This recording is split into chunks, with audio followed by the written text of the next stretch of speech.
બનાસકાંઠા જિલ્લાના અમીરગઢ તાલુકામાં ભાજપના નવા અધ્યક્ષનું સન્માન. ઇકબાલગઢના પંચમુખી હનુમાન મંદિરે કીર્તિસિંહ વાઘેલાનો અભિનંદન સમારોહ યોજાયો. બનાસકાંઠા જિલ્લા ભાજપના નવનિયુક્ત અધ્યક્ષ કીર્તિસિંહ વાઘેલાનો અભિનંદન સમારોહ અમીરગઢ તાલુકાના ઇકબાલગઢમાં યોજાયો હતો. દાતા વિધાનસભા વિસ્તારમાં આવેલ પંચમુખી હનુમાનજી મંદિરના સાનિધ્યમાં વિશેષ કાર્યક્રમનું આયોજન કરવામાં આવ્યું હતું. સમારોહમાં મોટી સંખ્યામાં ભાજપના કાર્યકર્તાઓએ ઉત્સાહપૂર્વક ભાગ લીધો હતો. વિવિધ સમાજના આગેવાનો અને કાર્યકર્તાઓએ કીર્તિસિંહ વાઘેલાનું ભવ્ય સ્વાગત કર્યું હતું. આ પ્રસંગે સમાજના અગ્રણીઓએ નવનિયુક્ત અધ્યક્ષને શુભેચ્છાઓ પાઠવી હતી. કાર્યક્રમમાં દાતા વિધાનસભા વિસ્તારના કાર્યકર્તાઓએ મોટી સંખ્યામાં હાજરી આપી પાર્ટી પ્રત્યેની પોતાની પ્રતિબદ્ધતા દર્શાવી હતી. કીર્તિસિંહ વાઘેલા જાહેર સભાને સંબોધતા કહ્યું કે આપણી ધર્મ સંસ્કૃતિ, આપણે વિરાસત ઉજાગર કરવા માટે આપણે કામ કરીએ છીએ, આપણે વિકાસ માટે કામ કરીએ છીએ. એટલા માટે સતત જનતા જનધન આપણને આશીર્વાદ આપે છે. એક સમય હતો આપણને એક ક્ષેત્રફળ પૂરતા સીમિત માનવામાં આવ્યું હતું. આજે દેશની અંદર તમામે દિશાઓમાં ભારતીય જનતા પાર્ટીને માનવાવાળો વર્ગ છે. ભારતીય જનતા પાર્ટીની સરકાર, જે ભારતીય જનતા પાર્ટીના વધુમાં પ્રમુખ કહ્યું હતું કે બતાવ વિધાનસભાના કાર્યકર્તાઓને મારી ખાસ વિનંતી છે, 2027માં વિધાનસભા જીતવાની છે.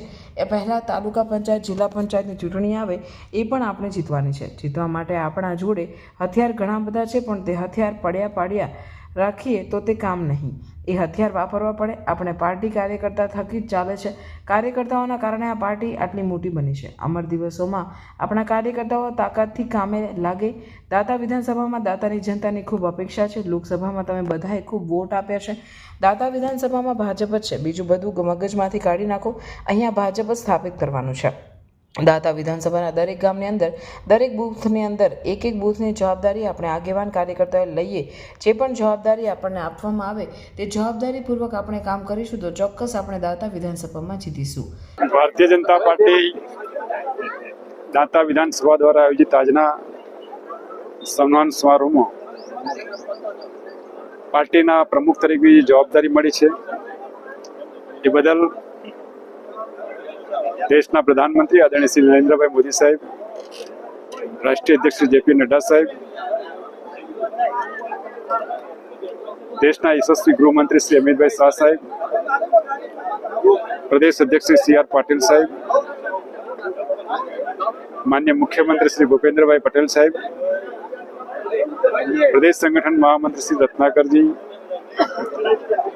પ્રદેશ મહામંત્રી શ્રી રજનીભાઈ, જિલ્લા પ્રભારી શ્રી જયંતિલાલજી, જિલ્લાના સૌ સન્માન્ય ધારાસભ્યશ્રીઓ, સભ્યશ્રીઓ, પૂર્વ સંસદ સભ્યશ્રીઓ, પૂર્વ ધારાસભ્યશ્રીઓ અને પાર્ટીના વરિષ્ઠ આગેવાનોના આશીર્વાદ, પ્રેમ ભાવ અને લાગણીના કારણે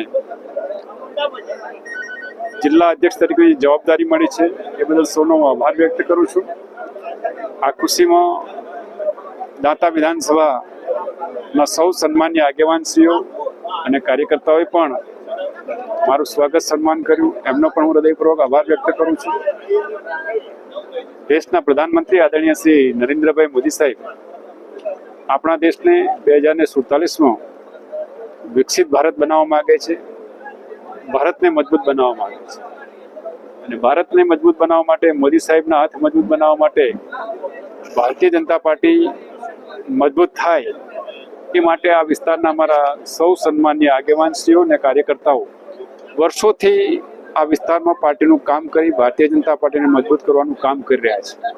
એમના કામને પણ બિરદાવું છું. આવનારા દિવસોમાં હજુ વધારે ભારતીય જનતા પાર્ટી મજબૂત થાય. આવનારા દિવસોમાં એ તાલુકા પંચાયત, જિલ્લા પંચાયત કે વિધાનસભાની ચૂંટણીઓમાં ભારતીય જનતા પાર્ટીનો વિજય થાય, જય જયકાર થાય એ માટે અમારા સૌ આગેવાનોએ આજે સંકલ્પ લીધો છે.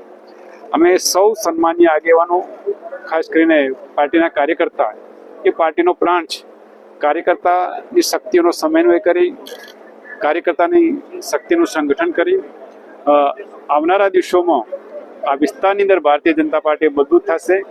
ભારતીય જનતા પાર્ટી મજબૂત એટલે ભારત મજબૂત, અને ભારતને મજબૂત બનાવવા માટે દેશના પ્રધાનમંત્રી આદરણીય શ્રી નરેન્દ્રભાઈ મોદી સાહેબના હાથ મજબૂત બનાવવા માટે અમે બધા સાથે મળીને કામ કરીશું. ધન્યવાદ.